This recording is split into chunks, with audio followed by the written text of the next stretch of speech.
গতকাল সংসদ অধিবেশনে সমাপ্তি হয়েছে বাজেট অধিবেশন। মাননীয় প্রধানমন্ত্রী বক্তব্য রেখেছেন, জাতিকে ঐক্যবদ্ধভাবে পথ চলার কথা বলেছেন এবং এই জুলাইয়ের যেটি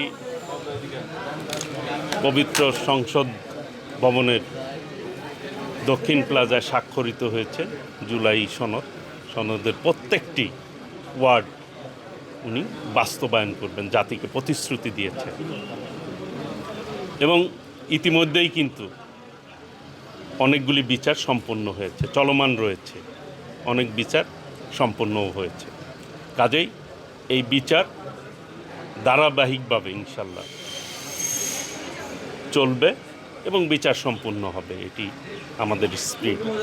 এবং এই বাংলাদেশকে বুকে ধারণ করে আমরা ঐক্যবদ্ধভাবে সকল ফ্যাসিবাদী শক্তির বিরুদ্ধে ঐক্যবদ্ধভাবে গণতান্ত্রিকগামী সকল শক্তি যারা গণতন্ত্রকে বুকে ধারণ করে, লালন করে, যে শহীদরা গণতন্ত্রের জন্য রক্ত দিয়েছেন, তাদের সেই রক্তের প্রতি আমরা শ্রদ্ধা জানাই। তাদের প্রতি আল্লাহ রাব্বুল আলামিনের কাছে নিবেদন করি, আল্লাহ যাতে তাদেরকে বেহেশত নসিব করেন এবং আগামীর বাংলাদেশ, তাদের যে স্বপ্ন ছিল যে গণতান্ত্রিক বাংলাদেশ, বৈষম্যহীন বাংলাদেশ, সকলে মিলে ঐক্যবদ্ধভাবে এই দেশটিকে আমরা গড়ে তুলতে চাই সকল অন্যায় অনাচারের বিরুদ্ধে।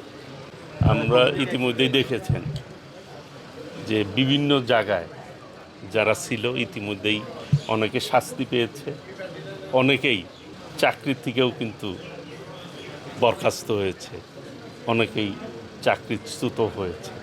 কাজেই আমাদের সরকার মাননীয় প্রধানমন্ত্রীর নেতৃত্বে, দেশনায়ক তারেক রহমান নেতৃত্বে যে সরকার, মানুষের ভোটে নির্বাচিত সরকার, মানুষের অধিকার আদায়ের জন্য আমরা এই ব্যাপারে সর্বোচ্চ সচেষ্ট রয়েছি এবং এই দেশের মানুষের যে ন্যায়সঙ্গত দাবি সেইগুলি কিন্তু আমরা একের পর এক পূরণ করি।